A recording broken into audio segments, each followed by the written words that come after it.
ఎన్నో మూవీస్‌లో, ఎన్నో లాంగ్వేజెస్‌లో నటించి అందరిని అలరించి, ప్రస్తుతం తెలుగులో బ్యాక్ టు బ్యాక్ సీరియల్స్ చేస్తూ మనల్ని అందరినీ అలరిస్తున్నారు.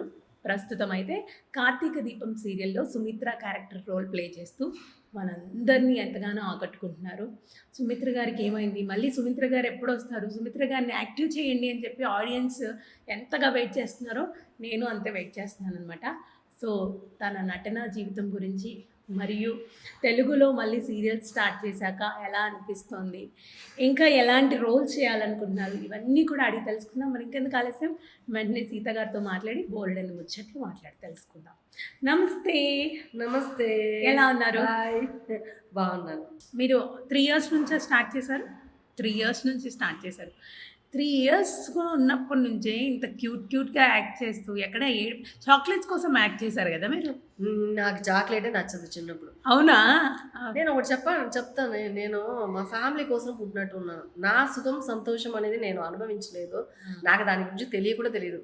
యాక్టింగ్ అనేది కూడా తెలియదు. ఇది షూటింగ్ మనం వెళ్తున్నాము, ఇలా చేస్తే చాక్లెట్ ఇస్తారు. అట్లా చాక్లెట్కి ఆశపడే పిల్లను కాదు, బిస్కెట్కి ఆశపడే పిల్లను కాదు. మా ఇంట్లో నన్ను అలవాటు చేయలేదు. ఎందుకంటే నేను మా నాన్న చెప్పాను కదా, మా నాన్న వదిలేసి, అంటే మీ ఛానల్ మా నాన్న మా అమ్మని వదిలేసి సెకండ్ మ్యారేజ్ చేసుకున్నారు. మా అమ్మ ఫస్ట్ వైఫ్ కాబట్టి మా అమ్మకి మా అమ్మ ఒకే కూతురు, మేము బిడ్డలు. సో అనుకోకుండా ఆ వేషం వచ్చింది. ఆడుకుంటూ ఉంటే తీసుకెళ్లారు, ఓకే చేశారు లక్ష్మి ఆంటీ. అంటే యాక్టింగ్ అనేది తెలీదు, ఎందుకో ఎక్కడో వచ్చామని అనిపిస్తుంది. కానీ అప్పుడు బాధపడే వాళ్ళ ఏజ్ పెరిగే చాక్లెట్ గీకెట్ ఇచ్చిద్దా చేయించలేదు నన్ను. చెప్పేవాళ్ళు నాకు చాక్లెట్ నచ్చదని నాకే తెలుసు. వాళ్ళు అనుకుంటారు బిడ్డలు అంటే చాక్లెట్ ఇష్టమని. అట్లంతా ఏం లేదు. మళ్ళీ ఏదో దేవుడి దయలో ఏదో చెప్పాను, చేశాను, ఆ సినిమా చేసాం. నెక్స్ట్ సినిమా ఇప్పుడు 3 ఇయర్స్ ఉన్నప్పుడు ఏజ్ అంటే మీకు తెలీదు యాక్టింగ్ ఏంటి ఇవేమీ తెలీదు, బట్ చేసేసారు. కొంత ఏజ్ వచ్చేసరికి 9 ఇయర్స్ 10 ఇయర్స్ అలా వచ్చేసరికి కాస్త మెచ్యూరిటీ అనేది ఉంటుంది. ఆ టైంలో ఎందుకు నేను రెగ్యులర్గా అందరిలాగా స్కూల్కి వెళ్ళొచ్చు కదా, యాక్టింగ్ ఎందుకు కష్టపడాలి, ఇలాంటి ఆలోచన వచ్చేదా? అంటే ఏంటంటే నేను స్కూల్కు వెళ్తున్నాను, షూటింగ్కి వస్తున్నాను. స్కూల్లో ఏంటంటే టైంకి కరెక్ట్గా మనం ఇప్పుడు ఎగ్జామ్స్ టైంలో అవని, లేకపోతే ఎగ్జామ్ ముందుగా మనకు చెప్పిస్తారు కదా, అదంతా నేర్చుకోవడానికి నేను స్కూల్కి వెళ్ళను, షూటింగ్లో ఉంటాను. సడన్గా వెళ్ళి ఎగ్జామ్ రాయాలంటే మనకి ఎలా తెలుసు? అలాంటి టైంలో గ్యాప్లో నా ఫ్రెండ్ ఇంటికి మా ఇంట్లో తీసుకెళ్ళి మిస్ ఏం చెప్పారు అని చెప్పారు, అది తీసుకుని రాసుకుని ఇలా నేర్చుకుని ఏదో కష్టపడి ఎలా చదివాను అనమాట. నేను ఎంత చదివాను, 9th వరకే చదివాను. 9th వరకు ఇలా ఉండింది. తర్వాత షూటింగ్ ఆ టైంలో వచ్చేటప్పుడు ఇప్పుడులాగా ప్రాంప్టింగ్ లేదు అప్పుడు మన మూవీస్లో. మనకు తెలుగు, తమిళ్, మలయాళం, తెలుగు వచ్చినా రాకపోయినా డైరెక్ట్ లైవ్ కూడా కాదు, డబ్బింగ్ ఉండేది. అయినా ఏంటంటే మనం మాట్లాడాలి, అక్కడ ప్రాంప్టింగ్ లేదు. మనమే స్క్రిప్ట్ ప్రిపేర్ ఎలా మాట్లాడతాం. ఇప్పుడు మైక్ ఉంది, మైక్ లేకుండా మాట్లాడితే ఎలా ఉంటుంది, అంతే సౌండ్ అంతా ఉంటుంది. మళ్ళీ ముందే రెడీ అవ్వాలి.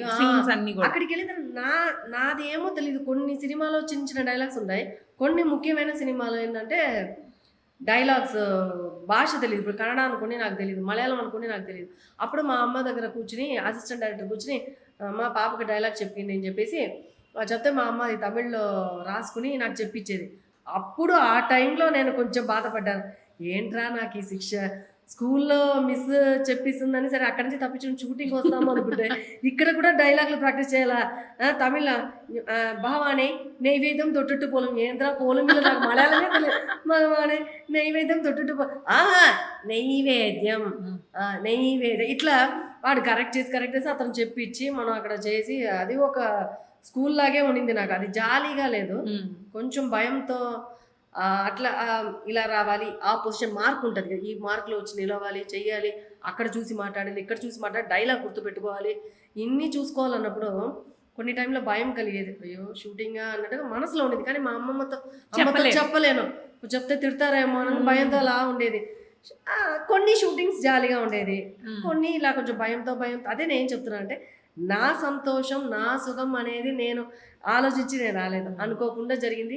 కొన్ని టైం ఆ తర్వాత అయ్యో మనకు షూటింగ్ వస్తేనే మన ఫ్యామిలీ మన కష్టం నుంచి బయటకు పడతాం అన్న ఒక దీంతో సిన్సియర్గా షూటింగ్ రావాలి, ఈ సినిమా అయిపోయిందిరా, అయ్యో ఇంకో సినిమా రావాలి, బుక్ కావాలి దేవుడా అని అలా కోరుకున్న రోజులు ఉంది. సుమిత్ర అనే క్యారెక్టర్ చాలా పవర్ఫుల్ క్యారెక్టర్. కొంతమందిని భయపెడుతుంది, కొంతమందిని హద్దుల్లో ఉంచుతుంది, కొంతమందిని ఎమోషనల్గా ఉంచుతుంది. అంత మంచి క్యారెక్టర్ మీకు ఈ సీరియల్లో రావడం అనేది మేము కూడా చాలా హ్యాపీగా ఫీల్ అయ్యాం. Okay. Very powerful role. That too 'Karthika Deepam 1'కి చాలా క్రేజ్ ఉంది.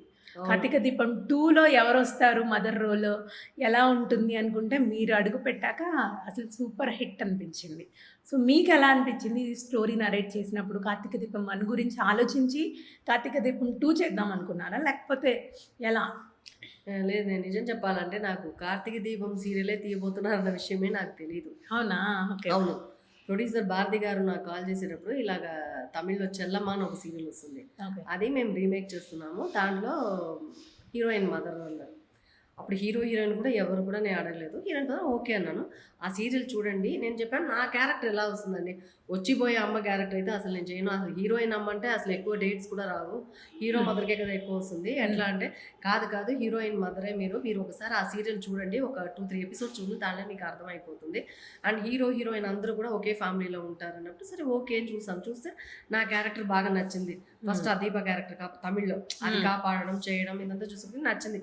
ఓకే బాగుంటుందని నేను ఒప్పుకున్నాను. తర్వాత ఒప్పుకుని ఇక్కడికి షూటింగ్ వచ్చిన తర్వాతే నాకు తెలిసింది 'కార్తీక దీపం 1' తర్వాత ఇది 'కార్తీక దీపం 2' అన్న విషయం. తర్వాత తెలిసింది దీప, కార్తీక్ వీళ్ళందరూ ఉన్నారన్న విషయం నాకు తర్వాత తెలిసింది. అంతకు ముందు నాకు తెలియదు. అండ్ నిజం చెప్పాలంటే 'కార్తీక దీపం 1' నేను చూడలేదు. అంటే సూపర్ డూపర్ హిట్, కానీ అప్పుడు నేను తెలుగులో ఫుల్ గా లేదు, అంటే తమిళ్లో తెలుగు సీరియల్స్ గురించి నాకు తెలియదు.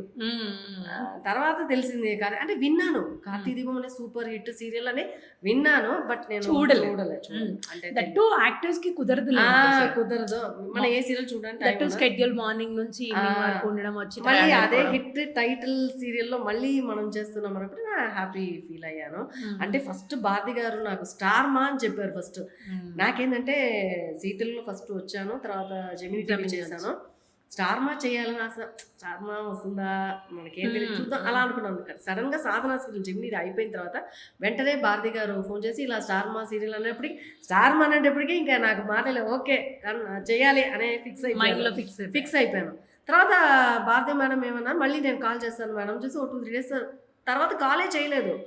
10 days అయింది. నాకు డౌట్ వచ్చింది, ఆహా ఉందా లేదా అనేసి మళ్ళీ మేడం ఉంటే ఉంది అని చెప్పండి, లేదంటే లేదని చెప్పండి. నేను ఆలోచించి ఇదవుతుంది, లేదంటే నేను వేరే తమిళ్ ఒప్పుకోవాలి, నాకు ఉందా లేదా కన్ఫామ్ మీరు 100% ఉన్నారు, మీకు డౌట్ ఎందుకు అని చెప్పేసి అప్పుడు ఉందని చెప్పేసి ఆ తర్వాత డేట్స్ ఇచ్చారు. వచ్చాము, వచ్చి లుక్ టెస్ట్ మాత్రం అంటే లొకేషన్కి వచ్చిన తర్వాత ఒకసారి ఆ హెయిర్ స్టైల్ అంతా చేసి అంటే ఆల్మోస్ట్ 600 ఎపిసోడ్స్ వరకు ఇంత సక్సెస్ఫుల్గా కంటిన్యూ చేస్తూ వచ్చారు కదా. ఏదైనా సందర్భంలో అబ్బా నేను ఇంకా ట్రావెల్ చేయలేకపోతున్నానే, నాకు వల్ల అవ్వదే అనిపించిన సందర్భం ఏదైనా ఉందా? అంత సీన్ లేదు. నేను ఎప్పుడు కూడా ట్రావెల్ అవుతూనే ఉండాలి. ఈవెన్ అంటే నాకు ఈ చిన్న బిడ్డ 3 వయసుల నుంచి నేను యాక్ట్ చేస్తున్నాను, ఫీల్డ్లో ఉన్నాను. ఎప్పుడు కూడా నాకు ఆ నీరసం అనేది అనిపించలేదు. నేను దేవుడి దగ్గర కోరుకునేది ఏంటంటే నా లైఫ్ ఎంతవరకు ఉందో అంతవరకు నేను ఫీల్డ్లో ఉండాలని ఆశపడుతున్నాను. ఒక విషయంలో ఈ ఫీల్డ్లో ఉండేది అదృష్టంగా చాలా సంతోషంగా ఫీల్ అవుతున్నాను. ఇప్పటి వరకు నాకు ఇప్పుడు నేను 9th చదివాను అనుకోండి, నేను మంచిగా చదివి ఉంటే ఒక పెద్ద లెవెల్కి వచ్చి మంచిగా చదివి ఉండాలంటే మన ఫ్యామిలీ బాగుండాలి. తండ్రి అమ్మ నాన్న అందరితో ఉన్న పిల్లలైతే మంచిగా చదివి మంచిగా ఒక ఉద్యోగానికి పోయి మంచిగా పెళ్లి చేసుకొని చక్కగా ఇంట్లో ఉండే. మన ఫ్యామిలీ అలా కదా, ఎవరో పెద్దవాళ్ళు చేసిన తప్పు వల్ల బాధపడేది నేను. అలా నేను ఇప్పుడు అవస్థపడుతున్నాను.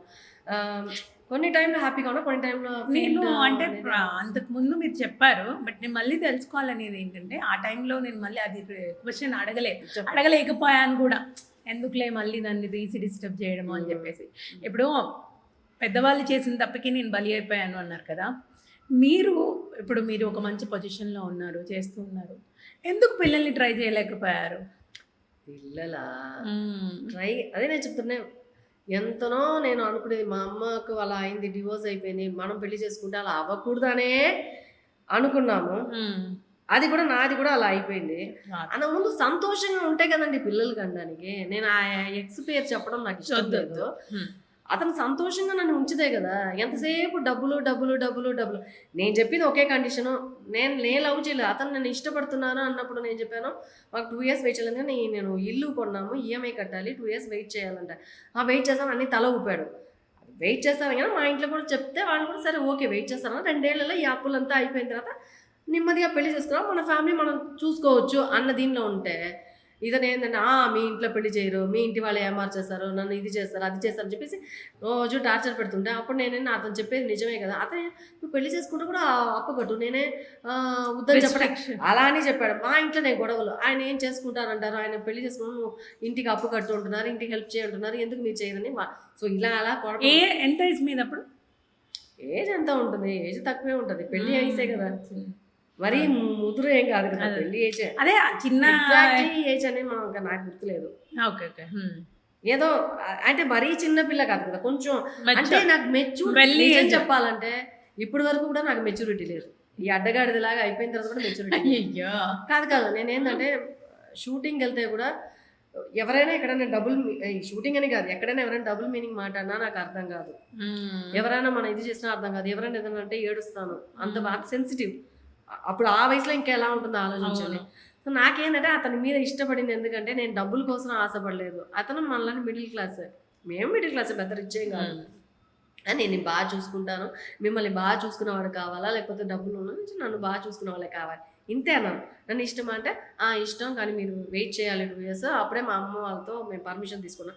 అన్నీ తల ఊపిన తర్వాత మధ్యలో నుంచి ఇట్లా ఫోన్ చేసి ఇచ్చేస్తుంటే అప్పుడు నేనేంటంటే అతను మంచివాడే, అతని గురించి కొంచెం బ్యాడ్ కమెంట్స్ వచ్చింది షూటింగ్లో, అయినా నేను నమ్మలేదు. అదేదో కడుపు మంటతో చెప్తున్నారు, నేను అన్నీ చెప్పాను. ఆయన మంచివాడ, పెద్ద డైలాగ్, మంచివాడైనా చెడ్డవాడైనా పెళ్లి చేసుకుంటే ఆయన్నే పెళ్లి చేసుకుంటారు, 2 రోజులు కాపురం చేస్తే అతనితోనే కాపురం. ఎందుకు నా భయం ఏంటంటే ఇప్పుడుంతా ఈజీ అయిపోయింది, ఒకటి లవ్ చేయడం మళ్ళీ ఇంకోటి లవ్ చేయడం ఇంకోటి ఈజీ అయిపోయింది. అప్పుడు అట్లా కాదు, నాకేంటంటే లవ్ చేస్తే అతన్నే పెళ్లి చేసుకోవాలి, తప్పైనా రైట్ అయినా ఆయన లవ్ అనుకున్న తర్వాత మంచి మంచి సంబంధాలు అడిగారు 2-3. అయినా నేనేం లేదండి, నేను ఒకరికి చెప్పేశాను, అంటే నేను నాతో అడగలేదు, అంకుల్ అడిగారు ఇట్లా అంటే, లేదు అంకుల్ నేను ఆల్రెడీ ఒకరికి మాట ఇచ్చాను, నేను అతనే చేసుకున్నాను. సో ఇలా అన్నప్పుడు ఇతనితో మాట్లాడి బయట వచ్చి ఇతనితో నేను తిరిగే పిల్ల కాదు, లవ్ అంటే కూడా మనసులో, అంతేగాని మా ఇంట్లో పంపించలేదు. ఇతను అడిగాడు బయటకి తీసుకెళ్తానని, అదంతా వద్దమ్మా, నువ్వు పెళ్లి చేసుకుని ఎక్కడైనా తీసుకెళ్ళు, అన్న ముందు ఎక్కడ లేదని. మా ఇంట్లో కొంచెం స్ట్రిక్ట్గానే ఉన్నారు, అది కూడా ఆయనకు నచ్చలేదు. ఒక ప్రైవేసీగా మాట్లాడడానికి కూడా నాకు పెద్దవాళ్ళు చెప్పడమే నేను అలాగే ఉన్నాను. సో ఇతను టార్చర్ పెట్టి అది చేసి మళ్ళీ పెళ్ళికి మా ఇంట్లో ఇష్టం లేకుండానే అది జరిగిందమ్మా పెళ్ళి. అన్ని అవశ్యకనం చాలా చాలా చాలా సిమ్టమ్స్ చూపించింది. పవర్ కట్ అవ్వడం, వెళ్ళేటప్పుడు కారు టైర్, అది కామెడీగా ఉంది, నవ్వు.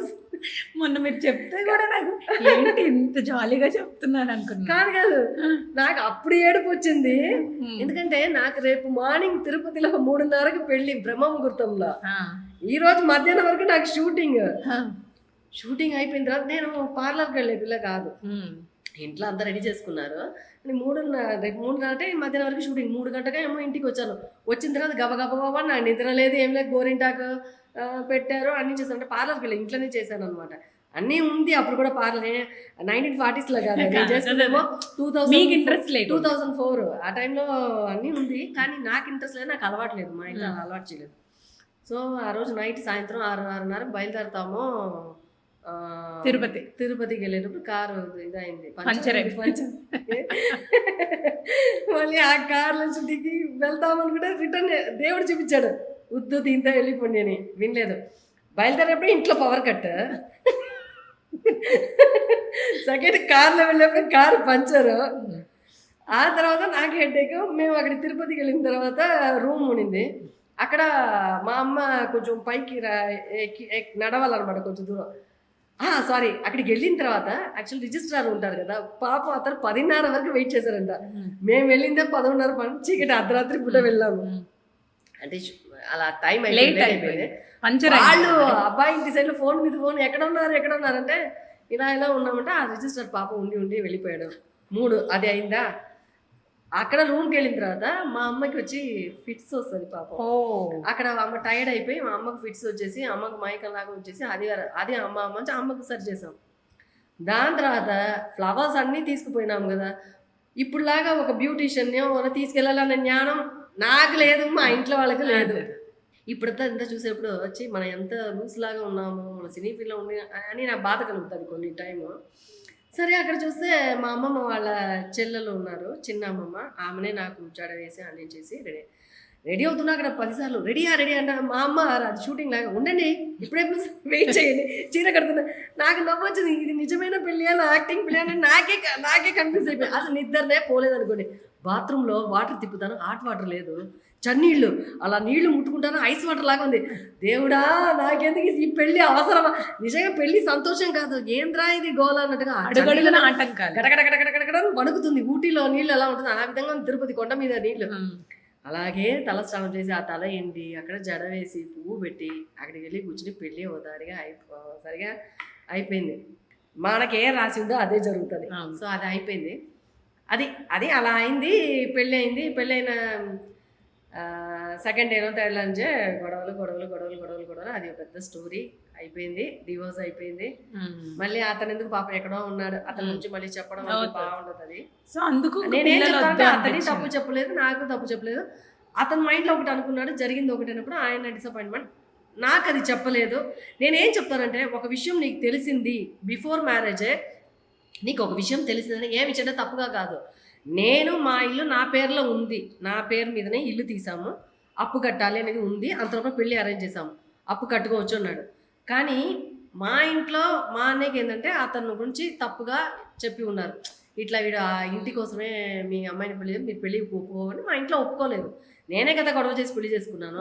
అప్పుడు ఆ టైం నేను చెప్పానంటే ఇల్లు వచ్చి అమ్మ మీదకి రాసిపెట్టు, రేపు వచ్చేవాడు ఎలా మంచివాడుగా ఉంటాడో చెడ్డవాడుగా ఉంటాడో అంటే నేను చెప్పాను అదేం ప్రాబ్లం లేదు, ఆయన నన్ను కదా లవ్ చేశాడు, ఇల్లు కాదు కదా అని చెప్పేసి ఈయన దగ్గర నేను చెప్పలేదు. చెప్పకుండా నేను వెళ్ళి రిజిస్టర్ ఆఫీస్కి వెళ్ళి అమ్మ మీదకి రాశాను. వీళ్ళేం చెప్పారు, రేపు ఫ్యూచర్లో అమ్మకి తర్వాత వాడు ఫస్ట్ నేను బాగా చూసుకుంటాడు, తర్వాత డిసైడ్ చేసుకుంటారు కదా అమ్మకి చేశాను. ఈయన ఆ టైంలో వచ్చి ఉన్నాడు ఇంటికి. మా ఇంట్లో మా అమ్మమ్మ ఏం చెప్పి రిజిస్టర్ ఆఫీస్కి వెళ్ళారంటే ఈయనకు అర్థమైపోయింది. సో ఇతను ఎందుకు పెళ్ళిని క్యాన్సిల్ చేయడానికి నేను ట్రై చేశాను. పత్రిక అంతా కొట్టిన తర్వాత ఎలా క్యాన్సిల్ చేస్తాము? పోనీ నేను చెప్పేది ఏంటంటే మీకు ఆ విషయం తెలుసు, నీకు ఇష్టం లేదు, కూర్చుని ఇలా జరిగింది నాకు నచ్చలేదు, నాకు తెలియకుండా చేశారు, వద్దని చెప్పేసి క్యాన్సిల్ అయ్యింది, ఏం కొంప మునిగింది, ఏం లేదు కదా. ఆ రోజే ఫినిష్ అయ్యింటే నాకు పోతే పోనీ మళ్ళీ ఇంకో పెళ్ళి ఎప్పుడో జరిగి ఉంటుంది. అది మనసులోనే పెట్టుకుని పగ సాధించినట్టుగా కొండ మీద తాళి కట్టేసి ఎక్కడికో వెళ్ళేసి సిగరెట్లు కాల్చుకుంటూ కూర్చొని నాకు అర్థం కాలేదు. నేను ఆశగా వెళ్ళి ఇలా మాట్లాడుతుంటాను, ప్లస్ ఏంటండి సిగరెట్ పా అని ఇలా మొహం మీద కొడితే నాకు పెళ్లి రోజే ఎట్లా ఉంటుంది ఒక అమ్మాయికి, అట్లా కొంచెంగా డిస్టర్బ్ చేశాను కాస్త. అదే ఆ తర్వాత మళ్ళీ నేను చెప్పాను, చూడండి పెళ్ళి అయిన తర్వాత హస్బెండ్కి చెప్పాలి, అది పెళ్ళి కాక ముందు, అది మా ఇల్లు, మీ ఆస్తి ఇవ్వలేదు కదా, మీ డబ్బులు ఇవ్వలేదు కదా అని నేను చెప్తాను.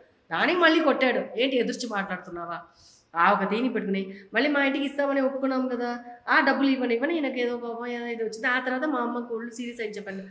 అంటే అంతకుముందే నేను మా ఇంట్లో 7 years ఉన్నాను, పెళ్ళి 10 years 7 years మా ఇంట్లో, లాస్ట్లో 3 ఏళ్ళు ఆయనతో ఉన్నాను అంతే.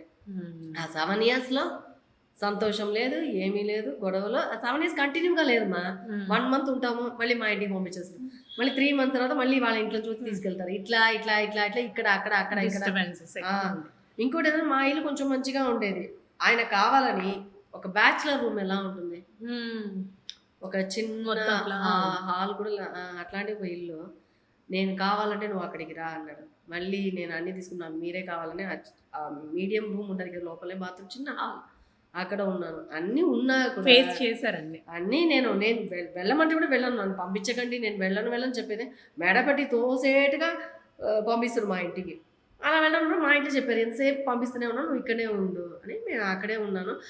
ఆస్తిని చూసి ఆయన ఆస్తిలో ఆయన ఏంటంటే తప్పుగా అనుకున్నాడు, సీత పేర్లో ఉంది ఇల్లు అనుకో. ఇంకోటి ఏంటంటే ఆయన ఫస్టే డబ్బు గురించి ఉన్నది మాకు కొంచెం డౌట్ వచ్చింది, కొంచెం ఎక్కువ ఖర్చులు పెట్టడం అట్లా అన్నప్పుడు ఆ ఇంటి మీద అప్పులు గిప్పులు తీసాడు అనుకోండి, రేపు కట్టలేకపోతే మొత్తం ఆ ఇల్లే పోతుంది కదా అట్లా. సో అలా జరిగింది లైఫ్, అలా అయిపోయింది. మా అమ్మ హెల్త్ బాగాలేపో ఉన్నప్పుడు కూడా మీ అమ్మ చచ్చిపోతుంది, వెళ్ళి సంతకం తీసుకో అంటున్నాడు. అలాంటిది ఒక మనిషి చెప్పండి, మీ అమ్మ చచ్చిపోతుంది వెళ్ళి సంతకం తీసుకో అంటున్నాడు, మీ అమ్మ ఆస్తిలో ఇది తీసుకో అంటున్నాడు. నాకు అదంతా చాలా బాధ కలిగింది. ఆ 3 years ఉన్నప్పుడే 2 సారి ప్రెగ్నెంట్ వచ్చింది. ఆ మనిషికి ఏదో అతిశయంగా ఏదో ఎప్పుడో అలా అంతకు ముందు వరకు సంతోషం అంతా ఎక్కువ లేదు, ఎప్పుడో ఒకసారి అట్లా అది ఇంట్రెస్ట్ అంటే మా గొడవల్లో ఎక్కువ ఉండేది. సో అప్పుడు జరిగింది. జరిగి గర్భంగా ఉన్నప్పుడు ఏడిపిస్తూ కష్టపెట్టిస్తూ ఉంటే మీకు ఎలా నిలబడుతుంది? 3 months అబార్షన్ అయింది. అదే చెప్పాను, ఫైబ్రాయిడ్స్ అప్పుడు చిన్నగా ఉంది. డాక్టర్ ఏం చెప్పారంటే టాబ్లెట్స్తో సరిపోతుంది అన్నారు. ఈయన ప్రాపర్గా టాబ్లెట్స్ తీసిస్తే కదా, తీసి ఇవ్వలేదు, వదిలేశారు. అది ఏంటంటే నేను డివోర్స్ అయ్యి మా ఇంటికి వచ్చిన తర్వాత కూడా అది కొంచెం కొంచెం కొంచెంగా పెరిగి మళ్ళీ సెకండ్ మ్యారేజ్ చేసేప్పటికి అది పెద్దగా ఉంది, మళ్ళీ నిలబడలేదు అక్కడ కూడా. సో ఆపరేషన్ చేయాల్సి ఇంకోటి ఏంటంటే డివోర్స్ అయిన తర్వాత సెకండ్ మ్యారేజ్ చేసుకుంటానని నాకు ఆలోచన లేదు. అది ఉంటే ఉంటే బిడ్డ పెళ్లి చేసుకుంటే కదా బిడ్డ, పెళ్లి డైవర్స్ అయిపోయింది ఇంకా బిడ్డ ఎందుకు మనం అనుకుంటాం కదా, అందువల్ల అసాల్ట్గా వదిలేస్తాం. అందువల్ల బిడ్డలేదు. సో ఆ ఫైబ్రాయిడ్స్ కి మళ్ళీ సర్జరీ అవ్వడం చెప్పాను కదా, ఫైబ్రాయిడ్ సర్జరీ చేసాం. ఈ మన కార్తీక ఎలా తట్టుకున్నారండి అసలు ఇవన్నీ?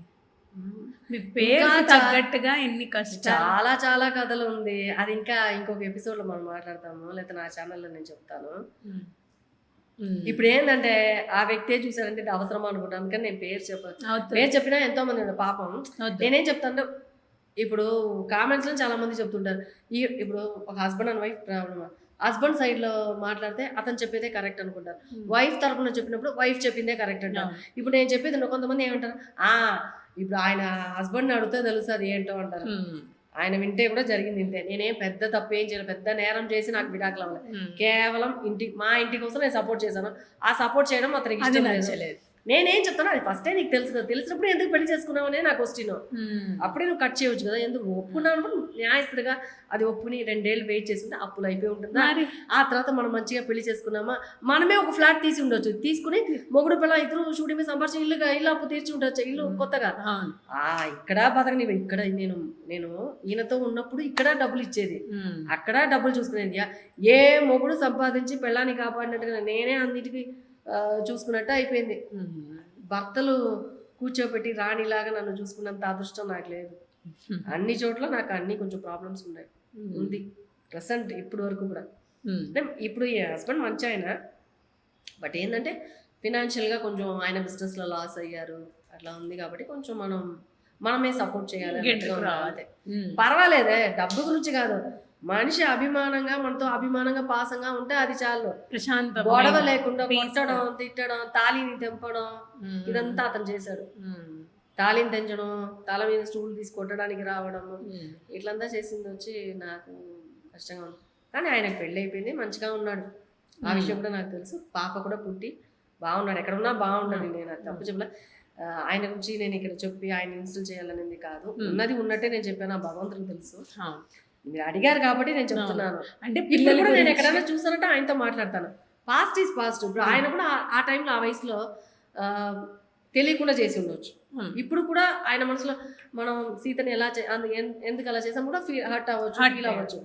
సో అలాగే నేను కూడా ఈ విషయం గురించి డీటెయిల్గా మాట్లాడి ఉండొచ్చు అని చేసిన, అది నాకు తెలియలేదు. సో ఇద్దరికి ఆ టైంలో మెచ్యూరిటీ లేదు, జరిగిపోయింది. పాస్ట్ ఈజ్ పాస్ట్ అంతే. ఎప్పుడైతే ఇప్పుడు హ్యాపీగా ఉండాలి అని కోరుకుంటున్నాం, పీస్ఫుల్గా ఉండండి. పిల్లలు ఉంటేనే అని కాదు, ఉంటే అదొక వేరు ప్రపంచం, లేకపోయినా సరే ప్రశాంతంగా సంతోషంగా ఉంటే. మొన్న జయలలిత గారు, మన పాత యాక్టర్ జయలలిత గారు, అంటే ఎక్స్ చీఫ్ మినిస్టర్ గారు, మన సినిమాలంతా చేశారు కదా, అన్నదైనా చూసాను. ఆమె అనింది ఆమె పెళ్లి చేసుకోలేదంట, ఎవరైనా పెళ్లి చేసుకుని మొగుడు పెళ్ళాం బిడ్డలతో పోయేటప్పుడు అయ్యో మనకి ఇలాంటి జీవితం లేదని నేను అనుకునేది, మళ్ళీ అది వదిలేస్తాను, అంటే అది అయిపోయింది అని నన్ను తలుచుకోవడం లేని వాటి గురించి ఎక్కువ. అలాగే నేను పెళ్ళికి ముందు నా కళలు ఏంటంటే, నాకు యాక్టింగ్ చెప్పాను కదా, ఇష్టంతో రాలేదు, అనుకోకుండా జరిగిన విషయం. నా సంతోషం నా దీనికి నేను రాలేదు, కానీ నాకు ఇది లైఫ్. ఇప్పటి వరకు నాకు భోజనం పెడుతుందంటే ఇది సినిమా, ఈ ఫీల్డే. సో ఈ ఫీల్డ్ నేను దేవుడుగా అనుకుంటున్నాను. కానీ నేనే అనుకునేది ఒక టైంలో యాక్ట్ చేసేది అప్పాడి, మనం పెళ్లి చేసుకుంటే యాక్ట్ చేయక్కర్లే కదా, పెళ్లి చేసుకోవాలి, మంచిగా లైఫ్లో సెటిల్ అవ్వాలి, బిడ్డలు పుట్టాలి. ఈ సినిమాలంతా వస్తారు కదా, తులసి చెట్టు కింద పొద్దున లేగాలి, హస్బెండ్ కాలి మొక్కాలి, ఆ తర్వాత స్నానం చేసి వచ్చి హస్బెండ్ లేపాలి, తులసి పూజలు చేసుకోవాలి, కాఫీ, ఇదంతా నేను అదే డ్రీమ్. సాయంత్రం హస్బెండ్ ఆఫీస్ నుంచి వచ్చి మనం రెడీ అవ్వండి బయటికి వెళ్తామని, ఇట్లంతా మనం గర్భం అయితే సీమంతం చేయాలి, ఇదంతా ఉన్నింది. కానీ అన్నీ జీరో, నేను అనుకున్నంత అన్ని నెగటివ్ అయింది బాగా. అందుకే నా ఆశలు వదులుకున్నాను. చాలా విషయాల్లో మనం అనుకుంది ఒకటి, జరిగేది ఒకటి. కానీ ఎన్ని ఫేస్ చేసినా సరే మీ ఫేస్లో ఎక్కడ స్మైల్ పోకుండా అందరి ఆడియన్స్ని మీరు మిమ్మల్ని ఫాలో అయ్యి అందరినీ హ్యాపీ చేస్తున్నారు. సో అది చాలు. మీరు ఎప్పుడు నవ్వుతూనే ఉండాలి. అస్సలు ఎమోషనల్ అవ్వద్దు. అది అసలు గుర్తు చేసుకోవద్దు. నేను నాకు అనిపిస్తుంది అబ్బో! అనవసరంగా గుర్తు చేశానేమో అనిపిస్తుంది. ఏడవకూడదు.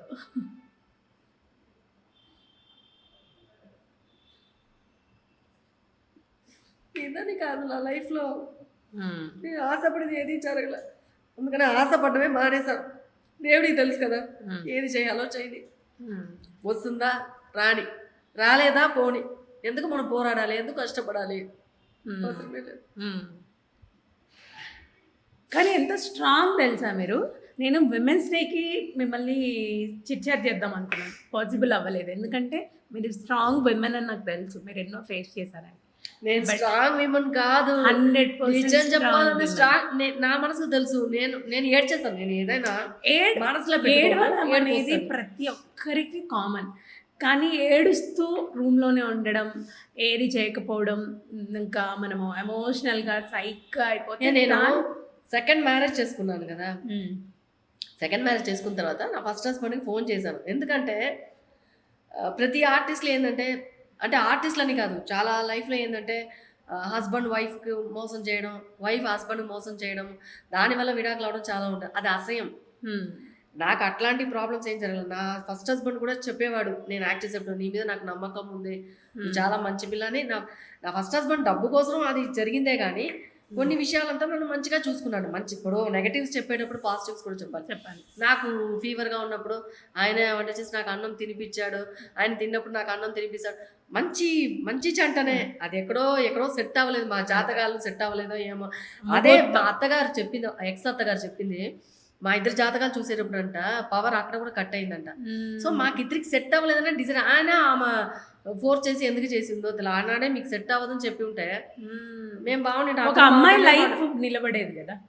ఆ విషయం చెప్పింది. ఇలా మేము చూస్తున్నప్పుడు ఇలా అయింది అని చెప్పింది. అది అనుకోకుండా అలా జరిగిపోయింది. సో, కొన్ని మంచిగా చూసుకుంటాడు. అభిమానంగా చూసుకుంటాడు. నన్ను బయట కాలు పెట్టనివ్వడు. అన్నీ ఆయనే తీసుకొచ్చి ఇచ్చేస్తాడు. వెజిటబుల్స్ నుంచి అన్నీ తీసుకొచ్చి ఇచ్చేస్తాడు. ఇంకోటి నాకు వంట చేయడం అంటే ఆయన బ్యాచిలర్ కూడా వంట చేస్తారు కదా! నాన్ వెజ్ అంతా నాకు తెలీదు. అంటే బ్రాహ్మిన్ కదా! మీరు బ్రాహ్మణ్ కాబట్టి. అప్పుడు చికెన్ కడగాలంటే అలా ముట్టుకోమన్నాడు. అది ముట్టుకొని నాకు ఒకలాగా వచ్చింది. నేను ముట్టుకోను, నేను చేయను అట్లా అంటే, మా ఇంట్లో సొంత వాళ్ళంతా వస్తే ఇలాగే ఉంటావా? నేర్చుకో అని ఇది చేసి చెప్పాడు కోపంగా.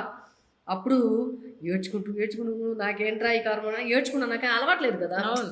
ఇట్లా చేశాను. మళ్ళీ కొంచెం అలవాటైపోయి ఇలా చేయాలంటే చికెన్ అయినా, మటన్ అయినా, మళ్ళీ రొయ్యల్ని ఎలా క్లీన్ చేయాలి అలా చూపిస్తారు. మళ్ళీ వంటంతా నేర్చుకుందొచ్చి ఆయన దగ్గర. ఇలా చేయాలని నాన్ వెజ్ అంతా నేర్చుకున్నాను.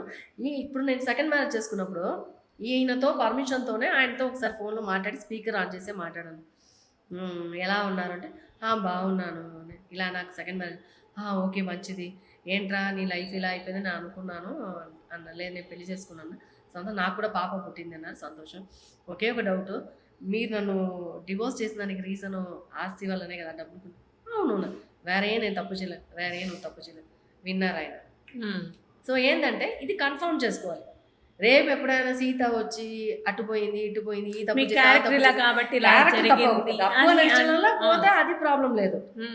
ఇంకోటి ఏంటంటే డైవర్స్ కూడా గొడవల్లో డైవర్స్ ఆయన ఒకే మాట చెప్పారు. నువ్వు వచ్చి మా అమ్మతో ఉండాలి విలేజ్‌లో. విలేజ్ కాదు టౌన్, చిన్న టౌన్. అక్కడ ఉండేట్టుగా ఉంటే ఉండు. లేదంటే నేను చెప్పాను ఇక్కడే ఉంటాను. నువ్వు యాక్ట్ చేయకూడదు. పోనీ నేను యాక్ట్ చేయకుండా ఉంటే మీరు చూసుకొని నేను ఉంటాను. కుదరదు. ఇక్కడ నిన్ను పెట్టుకుని నేను కాపురం చేయాలంటే నా వల్ల కాదు. నువ్వు మా అమ్మ ఇంట్లో వెళ్ళి అక్కడ ఉండు. పోనీ మన ఇద్దరం ఉంటాము అక్కడ. నేను రాను. నేను అప్పుడప్పుడు వచ్చి చూసుకుంటాను. నువ్వు అక్కడ ఉండాలంటే నేను ఇక్కడ ఎన్నో ఆశలతో అక్కడికి వెళ్ళి నేను వెళ్ళి ఉండడం అనేది ఎట్లా అంటే ఉంటే అక్కడ లేదా డివోర్స్ అన్నారు. నువ్వే సెలెక్ట్ సరే నేను డివోర్స్ ఇచ్చేస్తాను, ఏం ప్రాబ్లం లేదు. అంతకుముందు ఆయన ఒక డైలాగ్ వేశారు. సీత నేను ఊరికి చెప్తాను, నేను ఇంకో పెళ్లి చేసుకుంటే ఒప్పుకుంటావా? ఎందుకు అంటే మా అమ్మ ఆశకు ఒక పెళ్లి చేసుకుంటాను, నువ్వు ఇక్కడ ఉంటూ ఆ అమ్మాయి అక్కడ ఉంటుంది, లేదంటే నువ్వు అక్కడ ఉంటూ ఆ అమ్మాయికి నేను అదంతా నేను ఒప్పుకోను అని చెప్పాను. సో ఇదన్నీ ఇప్పుడు నేను గుర్తు చేసుకుంటే ఆయన ఫస్టే ఇలాంటా వేశారు. ఈ అమ్మాయి అడ్జస్ట్ చేయను అన్నప్పటికీ అప్పుడు డివోర్స్ అయినప్పుడు ఏం చేస్తారు చెప్పాడు, నేను డివోర్స్ ఊరికే చేస్తాను మనస్ఫూర్తిగా కదా. ఆయన ఎగ్జాంపుల్ చెప్పారు, ప్రకాష్ రాజు డివోర్స్ చేశాడు, అది చేసినట్టు చేశాడని ఏదో అన్నారు. అది ఏమో నాకు తెలియదు ఆ విషయం.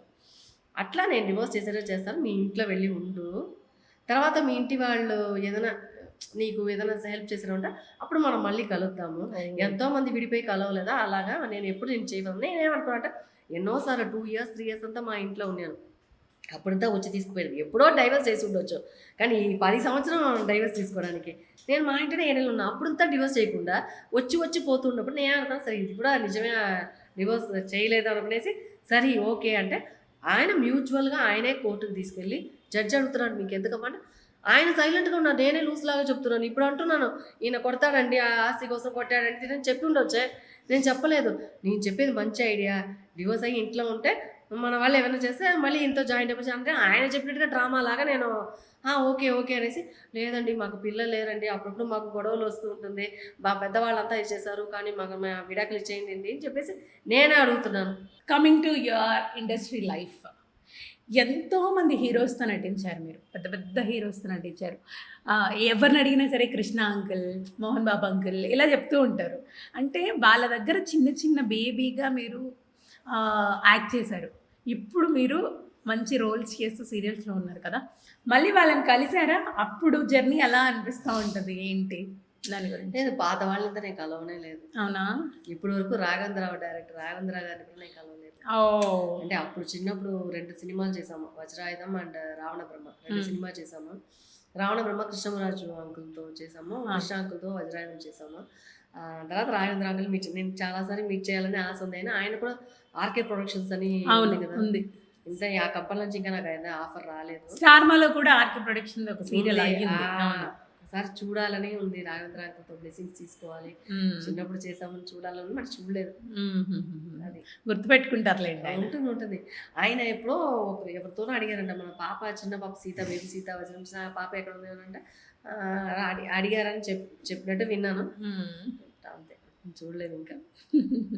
మొత్తానికి అయితే మంచి మంచి రోల్స్ ప్లే చేశారు. ఎందుకంటే మన మూవీస్ కనుక ఇప్పుడు చేసి ఉంటే మనం అందరినీ కలవచ్చు. మనం చేసే సీరియల్కి మన హీరోస్కి సంబంధం లేదు. ఇప్పుడు చిరంజీవి గారితో చేసాము, ఆ సార్తో మనం ఇలా చేసామని చెప్పడానికి ఆయనతో మూవీ చేస్తే చెప్పొచ్చు, లేదు కదా మన, అందుకని మనం వేరే ఫీల్డ్, ఆయన వేరే. సో బంధాలు అనుబంధాలు సినిమాలో చిరంజీవి గారి కాంబినేషన్లో మీరు చైల్డ్ ఆర్టిస్ట్గా యాక్ట్ చేశారు, అదరగొట్టేశారు. ఆ టైంలో మీ ఏజ్కి తెలియకపోవచ్చు, ఇప్పుడు ఆయన మెగాస్టార్ గారు, అంటే ఆయనతో ఒక 1 minute అయినా స్క్రీన్ షేర్ చేసుకోవాలి. అనుబంధాలు చేశాను, సంఘర్షణ అని చెప్పి ఆ సినిమాలో కూడా చేశాను. సంఘర్షణలో వచ్చి విజయశాంతి గారు వాళ్ళ అన్నయ్య పాపలాగా శివకృష్ణ అంకుల్కి పాప. సో చిరంజీవి గారితో కూడా చేశాను. ఆయన నాకు హెల్త్ బలం ఎత్తుకుని తిరగడం ఏదో ఉంది, ఆ కథ నాకు గుర్తులేదు. సో సురేష్ ప్రొడక్షన్స్ అది. సో బంధాలు సంఘర్షణ 2 సినిమాలు చేశాను. అంటే అప్పుడు తెలియదు చిరంజీవి గురించి, నాకు తెలియదు.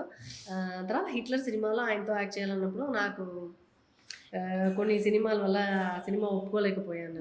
అది ఇప్పుడు తలుచుకుంటే అయ్యో మిస్ అయిపోయామే, సార్తో యాక్ట్ చేయడం మిస్ అయిపోయామని బాధ కలిగింది. ప్రతి ఒక్కరు ఒక 1 minute అయినా ఆయనతో స్క్రీన్ షేర్ చేసుకోవాలి అని చెప్పేసి ఆశపడుతూ ఉంటారు. మీరు చిన్నప్పుడే అవకాశం కొట్టేశారు, మళ్ళీ ఇప్పుడు అనిపిస్తూ ఉంటుందా ఏదైనా సినిమాలో? కానీ నేను అనుకుంటాను కొన్ని టైంలో,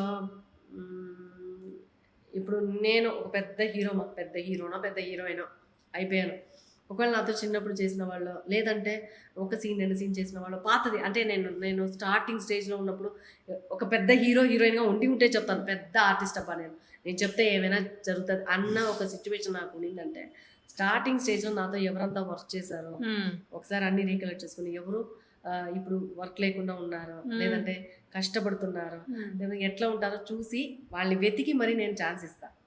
నా క్యారెక్టర్ నేను ఆ స్టేజ్లో ఉంటే, ఎందుకంటే స్టార్టింగ్లో ఎవరెవరు ఉన్నారో వాళ్ళంతా వెతికి వాళ్ళకి ఛాన్స్ ఇవ్వండి, మంచి క్యారెక్టర్ ఇవ్వండి అని చెప్తాను. కానీ ఇప్పుడు ఉన్న ఆర్టిస్టులు అందరూ చాలా మంది ఏంటంటే మర్చిపోతున్నారు, పాతదంతా ఎవరు గుర్తుపెట్టుకోవట్లేదు, పాతదంతా ఎవరు చూసుకోవట్లేదు అని కొంతమంది అలా ఉంటారు. నాకు అనిపిస్తుంది మన ఆ స్టేజ్లో ఉంటే మనం హెల్ప్ చేయవచ్చు, అందుకే దేవుడు మనల్ని ఆ స్టేజ్లో పెట్టాల. అలానే మీ ఏజ్కి అప్పుడు మీరు ఎంత స్టారే కదా, మరి మీ ఏజ్కి అన్ని సినిమాలు చేశారు అని అంటే, బేబీ సీత లేనిదే సినిమా లేదు అన్నట్టు ప్రతి చైల్డ్ రోల్ మీరు అప్పుడు ఆ టైంలో వచ్చి బేబీ షాల్ని బిజీగా ఉండింది. అవును, మీనా నాకు అక్కగా చేసే ఇళ్ళ ప్రియురాలు, మీనా ఉన్నారు, షాల్ని ఉన్నారు, తర్వాత చిన్న చిన్న ఆర్టిస్టులు ఉంటారు, శారదా ప్రీత, మళ్ళీ అంజు కూడా, బేబీ అంజు ఒక ఆర్టిస్ట్ ఉంది, తను కూడా అప్పుడు బిజీగానే ఉన్నారు.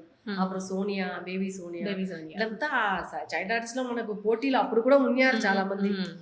కానీ అయినా మనకు వెతుకుని వచ్చి కొన్ని సినిమాలు మనకు క్యారెక్టర్స్. కానీ ఏంటంటే అందరికి సపోర్ట్ ఉంది, బ్యాక్గ్రౌండ్ ఉంది. శాలినికంతా వాళ్ళ నాన్న పెద్ద సపోర్ట్, బాగా బాగా మాట్లాడి కంపెనీలో వెళ్ళి అడిగి ఏం క్యారెక్టర్ ఎట్లా ఏంది అని అంత టాలెంట్గా. అలాగే మేబీ మీనా వాళ్ళ అమ్మ కూడా బాగా, ఆమె ఏం చెప్పేది పాలిటిక్స్లో ఉన్నారు అని చెప్పారు, తెలీదు. ఆమె అన్ని సినిమాలు కూడా వాళ్ళు వర్క్ చేశారు, సో వాళ్ళకి దాని గురించి తెలుసు.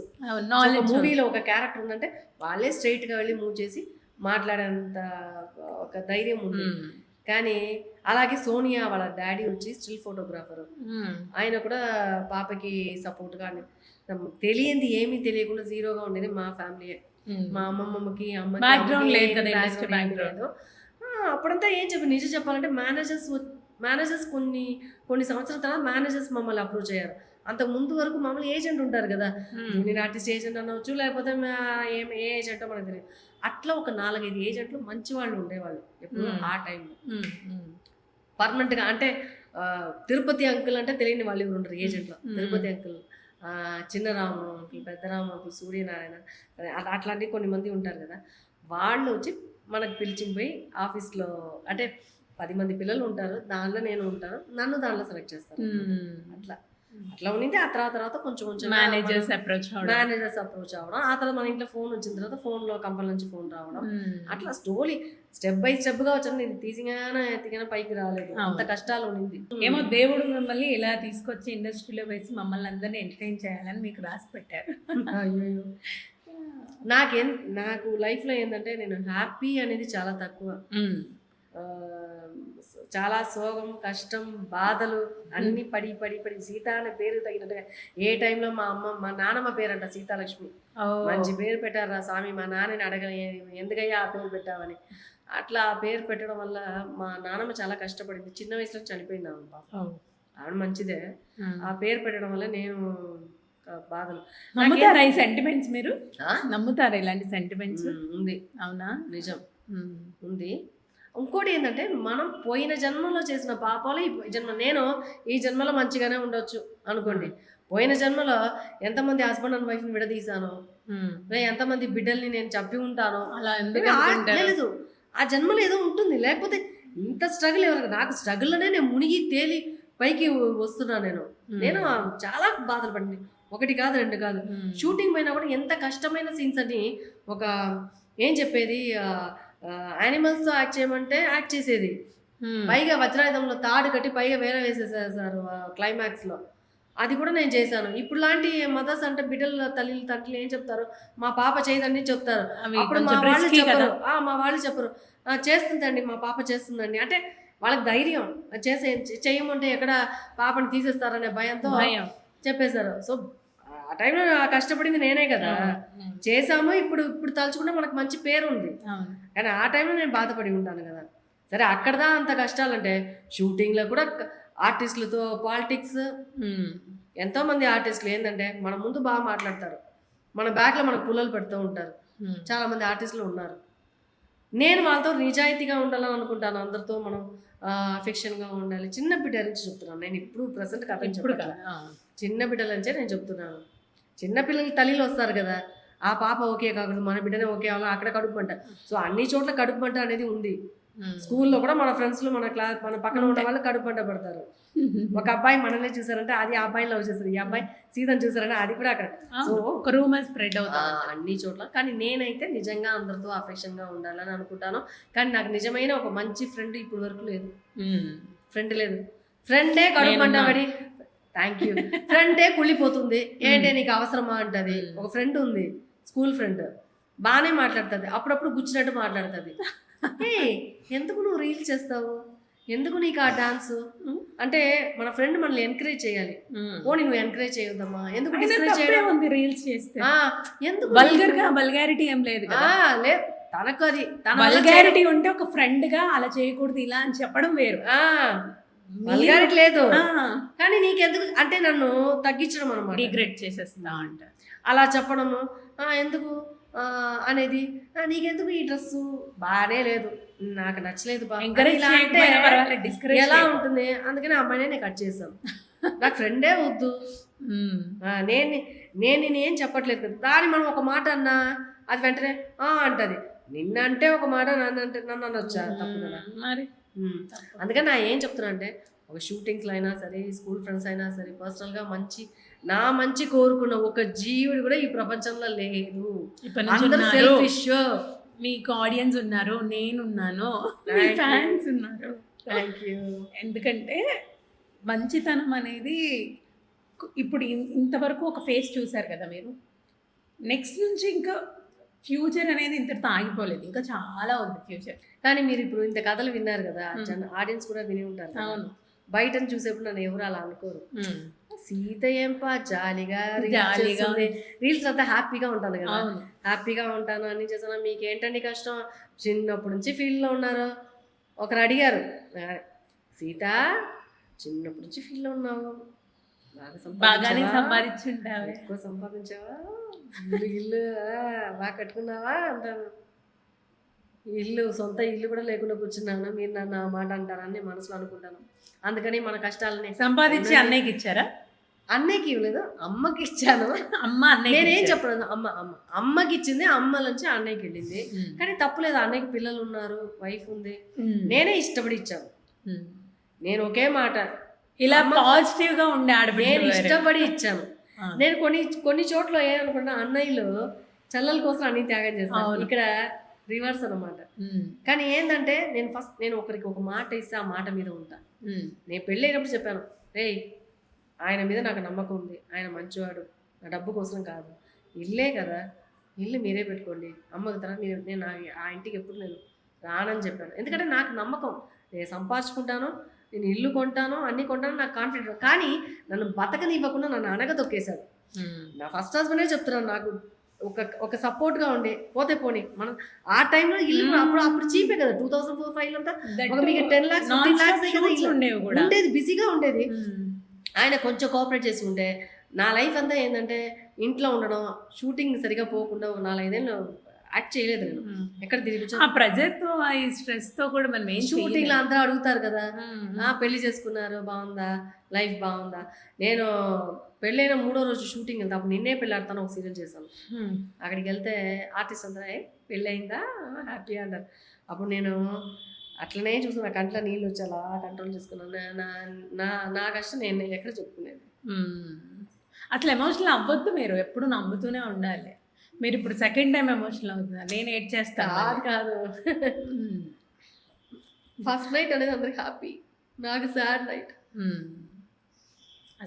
అస్సలు ఫీల్ అవ్వద్దు, అది పాస్ట్ ఈజ్ పాస్ట్. కానీ నేను ఇది అబద్ధం చెప్పలేదు, ఆయన చూసినా కూడా చూడండి, నన్ను టార్చర్ పెట్టి ఆయనకు తెలుసు, అదే నా కష్టం. ఎందుకు నేను చెప్పేది ఏంటంటే, నేను తప్పే చేసి ఉండను, నేను నీకు ద్రోహం చేయలే, మనసారికి చేయలే, కానీ నీ మీద నాకు నమ్మకం, నువ్వు నన్నే ప్రేమించావు ఇల్లుగా అనే కాన్ఫిడెంట్తో మా ఇంట్లో నేను మాట ఇచ్చేసాను.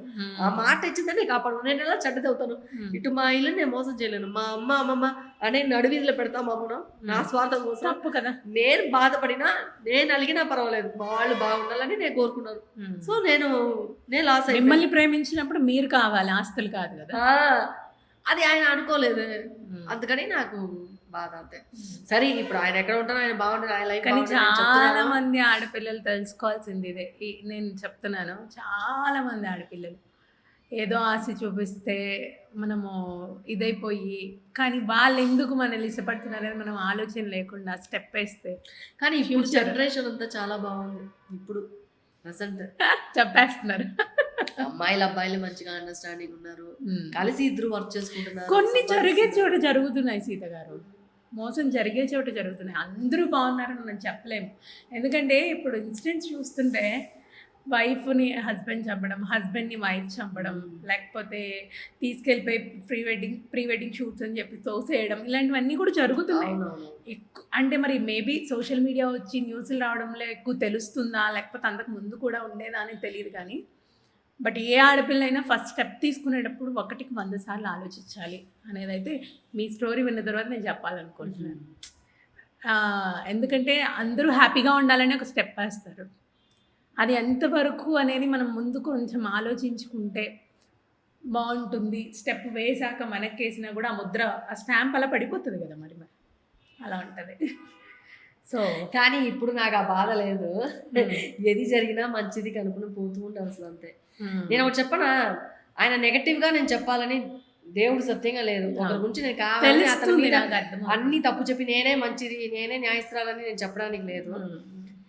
నేను చేసిన విషయం మెచ్యూరిటీ లేకుండా, కానీ ఇప్పుడు కొన్ని విషయాలు ఏంటంటే ఆలోచించి ఉండాలి. మనం కష్టపడినాం మనకు దానిలో షేరింగ్ ఉంది, మనం మొత్తం అలా ఇవ్వకూడదని ఇప్పుడు తెలుస్తుంది. తను చెప్పింది కూడా ఒక పాయింట్ ఏంటంటే నీకు హక్కు ఉంది, నువ్వు అడుగు. అడిగేది బాగుంది, అడిగే విధానం ఉంది. నువ్వు నన్ను ఫస్ట్ పెళ్ళైన నువ్వు నన్ను అభిమానంగా చూసుకుని, మంచిగా చూసుకుని, హ్యాపీగా చూసుకుని, నువ్వు మన ఫ్రెండ్లీగా ఏంటబ్బా నా వైఫే కదా, నా వైఫ్ సంపాదించింది అని అలా మూవ్ చేసి ఉంటే బాగుండేది. ఫస్ట్ డేనే సెకండ్ డేనే నువ్వు కొట్టడం తిట్టడం ఇది చేస్తే మా ఇంట్లో భయపడిపోయారు. వీడు దీనికోసం వచ్చిన ఎవరికైనా డౌట్ వస్తుంది కదా. నేను నమ్మి నేను డబ్బు కోసం మమ్మల్ని అని మనకు ఫిక్స్ అయిపోయిందండి. ఇంకా ఆయన మంచివాడైనా కూడా మనం నమ్మరు కదా. అది జరిగిన విషయం. సరే ఆయన మంచిగా ఉన్నాడు, దేవుడి పుణ్యాలు ఎక్కడో ఉన్నాడు, బాగున్నాడు, అది లేదు.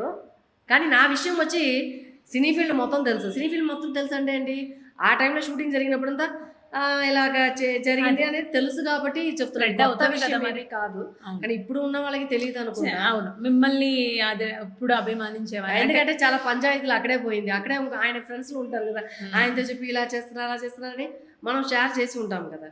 ఆయన కూడా నా గురించి షేరింగ్ చేసి ఉండవచ్చు, చేయకుండా ఉండరు. సో ఇదేం తప్పు, ఏం పెద్ద ఆయన ఏం పెద్ద ఏం చెప్పేది అంత పెద్ద తప్పుగా నేను ఆయన మీద నిందలు పెట్టలేదు. ఉన్నది ఉన్నట్టు చెప్పి ఆ రోజుల్లో ఈ రోజుల్లో ఏ రోజుల్లో అయినా ఆస్తి కోసం అనేది చాలా ప్లేసెస్లో చూసి ఆయన ఒకవేళ ఏదైనా కూడా పక్కన కూర్చుని ప్రేమగా చెప్పి కొంచెం కొంచెం, ఎందుకంటే నేను అదే చెప్తాను, ఇన్నోసెంట్ అంటున్నానే. ఆ టైంలో నాకు తెలియదు ఇది తప్ప ఇది రైట్ అది తెలియదు. ఒకరి మీద ఉన్న అభిమానంతో నేను మొత్తం ఆడపిల్లకి మనం ప్రేమ చూపించి చెప్తే ఆటోమేటిక్ గా వాళ్ళ మైండ్ కోపంగా చిరాగ్గా మెల్లిమెల్లిగా చెప్పేసి అన్ని చేసి ఉండి ఫస్ట్ నుంచి కరెక్ట్ గా అది ఫాలో అయ్యండి. మా ఇంట్లో కూడా ఆయన అభిమానంగా ఉండాలి. మా అమ్మ ఒక కుంకుమ పెడితే ఇలా తప్పునని మా అమ్మ చేయని ఇలా తీసేసేవాడు.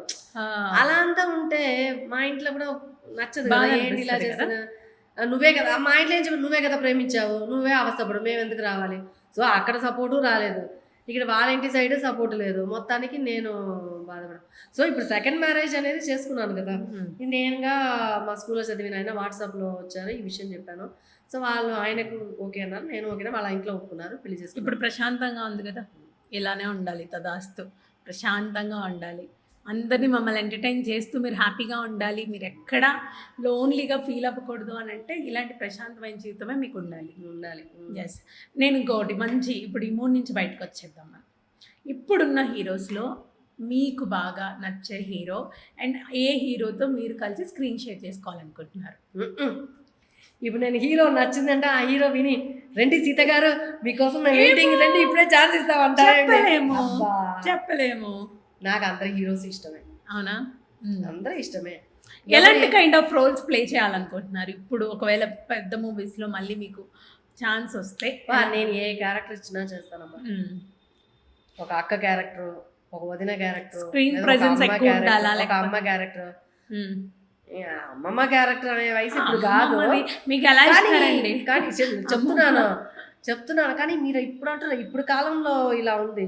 నేను చెప్పేది ఎస్వి రంగారావు గారు పాపం చిన్న వయసులోనే ఆయన తాతయ్య క్యారెక్టర్, ప్రభాకర్ రెడ్డి గారు కాలంలో మళ్ళీ వాళ్ళంతా చేయలేదా. పండేరి బాయ్ అని చెప్పేసి, పండేరి బాయ్ అమ్మ పాత ఆర్టిస్ట్, ఆమె శివాజీ ఎంజిఆర్ కు వైఫ్ గా చేసింది. వాళ్ళిద్దరికి అక్కగా చేసింది, వదినగా చేసింది, వాళ్ళిద్దరికి తల్లిగా చేసింది. సో చిన్న వయసులోనే వాళ్ళంతా కూడా చేశారు. సో అది తప్పు కదా, ఒక ఆర్టిస్ట్ కి ఏదైనా చేయవచ్చు. కానీ ఇప్పుడు అంత రిస్క్ తీయట్లేదు, ఆ ఏజ్కి తగ్గట్టుగా ఇస్తున్నారు. సో నాకు అదంతా ఏ క్యారెక్టర్ అయినా ఓకే, కానీ ఇంపార్టెంట్ ఉండాలి. వచ్చాము పోయాము అనేది కాదు. నేను చిన్న చైల్డ్ ఆర్టిస్ట్ గా నేను ఎంత ఇంపార్టెంట్ క్యారెక్టర్ చేశానో అలాగే ఒక ఏ క్యారెక్టర్ చేసినా దాని ఇంపార్టెంట్ ఆ స్టోరీలో మనది ఒక one of the main character గా ఉండాలి. అలా అయితే చేస్తాం. అట్లా హీరోస్ అందరూ ఇష్టం, అందరూ ఒక్కొక్క దీనిలో ఒక టాలెంట్ అనమాట. నేను ఒక హీరోని చెప్పాను అనుకోండి, ఆ హీరోకి నేను ఐస్ పెట్టి ఆ హీరో వెంటనే అట్లంతా ఏం లేదు. ఈ కాలంలో అవును. మీకు ఎవరు ఇష్టమన్నా ఎవడేం అయితే చేయబోయేదిలా, మేము త్వరలో ఇష్టం లేదన్నా ఏం చేయబోయేదిలా. మేము కోరుకుంటుంది ఏంటంటే పెద్ద స్క్రీన్ మీద సీత గారిని చూడాలి అనుకుంటున్నాం. మేము స్ట్రాంగ్గా అనుకుంటున్నాం అది అవ్వాలి అని చెప్పేసి. జరగని ఈ 2026లో అయిపోవాలని కోరుకుంటున్నాం. మీ ఆశ అంటే 26లో స్టార్ట్ అయితే 27కి ఏమో రిలీజ్ అవుతాయి కాబట్టి మీ movies. నోటి వాకు జరగని మంచిగా థ్యాంక్ యూ జరగాలి. చెప్తా. జరిగితే జరిగితే అప్పుడు సంతోషం. సెలబ్రేట్ చేసుకుందాం. అదే నేను చెప్తున్నానే, నేనేమి ఊహించుకోవట్లేదు. నా లైఫ్లో ఊహించింది అన్ని ఫెయిలియర్ అయిపోయింది. సరేనా?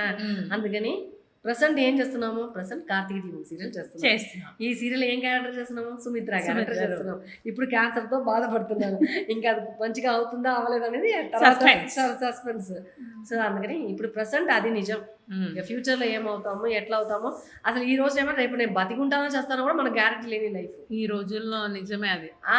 మరి నైట్ పడుకుని మధ్య పొద్దున లేచాను నిజం లేదు కదా.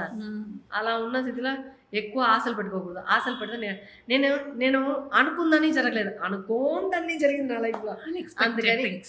అందుకని అనుకోంది జరిగింది కాబట్టి నేను ఏది అనుకోవడం లేదు. ఇప్పుడు ఉందే స్టార్ మా అవార్డు, రీసెంట్ కార్తీక దీపం స్టార్ మా అవార్డు. అంటే అవార్డు తీసుకోవాలనే ఆశ అందరికీ ఉంటుంది, అది వేరే విషయం. బట్ నేను ఆశపడలేదు నాకు ఈ క్యారెక్టర్ వస్తుంది అట్లంతా నేనేమి ఇమాజిన్ చేసుకోలేదు. ఎందుకంటే అంతకుముందు చాలా ఇమాజిన్ చేసుకుని ఎక్కడో చాలా చోట్ల ఫెయిల్ అయింది. అందుకని ఏడ్చాను కూడా. ఎందుకంటే ఒకరు ఇస్తానని చెప్పి ఏమార్చారు. ఒక ఛానల్లో మేడం మీకు లైఫ్ టైం అచీవ్మెంట్ అవార్డు అంటే నా లైఫ్ అవ్వలేదు కానీ చిన్న బిడ్డల నుంచి మనం అన్ని ఇయర్స్ చేశారు కదా మేడం, మీ మూవీస్ అన్నీ చెప్పండి, మేము మీకు అలా చేయాలని మా ఛానల్లో క్రియేటివ్ అంతా కోరుకుంటున్నారు అన్నప్పుడు సరే అని అన్నీ మనం ఇచ్చామా, అన్ని డీటెయిల్స్ అన్నీ ఇచ్చామా అన్నీ అయింది. అక్కడ వెళ్ళి కూర్చుంటే నైట్ అంతా పోతుంది, 12 అయింది. నాకు నిద్ర అవుతుంది. ఎప్పుడు రా అవార్డు ఇస్తారు చూస్తే 1:30కి అయిపోయింది. అవార్డు ఫంక్షన్ పిలవలేదు. అప్పుడు వెళ్తాము సారీ మేడం అనుకోకుండా మీకు ఇవ్వాలనుకున్నప్పుడు ఒక చిన్న ఇష్యూ అయింది కదా, ఒక ప్రాబ్లం జరిగింది అక్కడ, దానివల్ల డిలే అయిపోయింది, దానివల్ల మీకు ఇవ్వలేదు ఈసారి ఏమనుకోవద్దు అన్నాడు. వచ్చింది చూడండి నాకు అంట. నాకు ఇది చెప్పకపోతే కూడా బాధ లేదు. ఒకవేళ ఫస్ట్ డే లేదు అని ఉంటే కూడా నేను వెళ్ళిపోయేదాన్ని. అది ఇస్తురు అనేసి అర్ధరాత్రి పూట 12, 1, 2 మేల్కొని ఉండేసి. లేదంటే ఇంటికి వెళ్ళిన తర్వాత ఏడ్చాను చూడండి. అంత ఏడుపు కాదు. మా హస్బెండ్ ఇప్పుడు నేను చెప్పే రీసెంట్ 2020లో చెప్తున్నా, అలా కొట్టుకుని ఏడ్చాను. దీనికి కూడా నేను అదృష్టం లేదా అని అంత ఏడ్చా.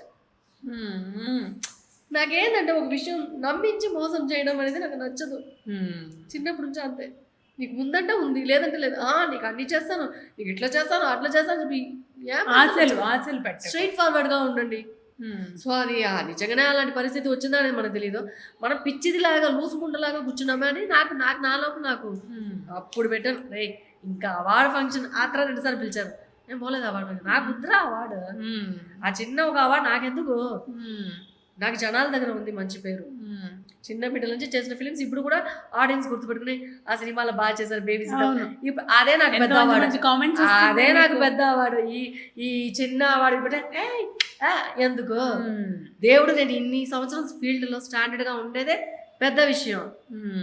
అయిపోయింది. 40 yearsగా ఫీల్డ్లో ఉన్నాను, 41 yearsగా ఫీల్డ్లో ఉన్నాను. అదే నాకు పెద్ద అవార్డు. దేవుడు నాకు ఇంతవరకు నాకు ఈ ఫీల్డ్, కొంతమంది ఈ రోజు వస్తారు వెళ్ళిపోతారు, ఎవరు లాస్ట్ వరకు ఉన్నాయి, ఇంతవరకు ఉన్నాను, అదే పెద్ద విషయం. నాకు అదే పెద్ద అవార్డు. అందుకని ఎందుకు చెప్తున్నానంటే స్టార్ మాలో కూడా నేను కార్తీక దీపంలో కూడా అవన్నీ నేను ఊహించాను. కానీ వెళ్ళాలని చాలా ఆశ ఉండింది. అంటే ఊరికే జాలీగా మన అందరు కలిసి ఒక హ్యాపీగా ఫన్ చేద్దామని అనుకున్నా.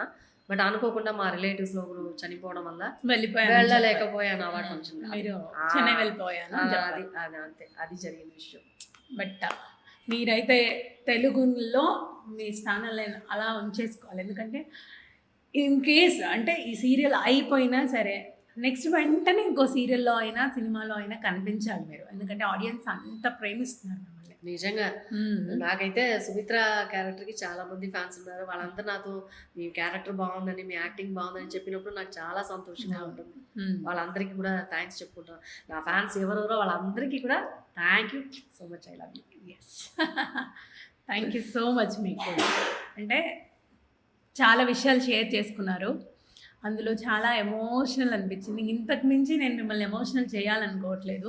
ఇంకా బోలెడన్ని విషయాలు ఉన్నాయి. మనం రెగ్యులర్‌గా ఎందుకంటే నేను ఇది ఒకటి చెప్తున్నాను. నేను చిన్న బిడ్డల నుంచి ఏదైనా ఎక్కువ ఆశపడితే వాళ్ళు నాకు నిలవరు. ఫస్ట్ హస్బెండ్ మీద అంత ప్రాణం నాకు. అతను ఎక్కడైనా నేను విడిపోయినప్పుడు కూడా అతను ఎక్కడైనా వేరే షూటింగ్‌లో ఎక్కడ దూరంగా కనిపిస్తే కూడా చూడడా మనతో మాట్లాడా అనే ఆశ ఉండేది. లొకేషన్‌కి వచ్చినప్పుడే కొట్టాడు ఒకసారి. నేను వెళ్ళి చూసి నేను ఆశగా పలుకుతాడంటే అక్కడే కొట్టాడు.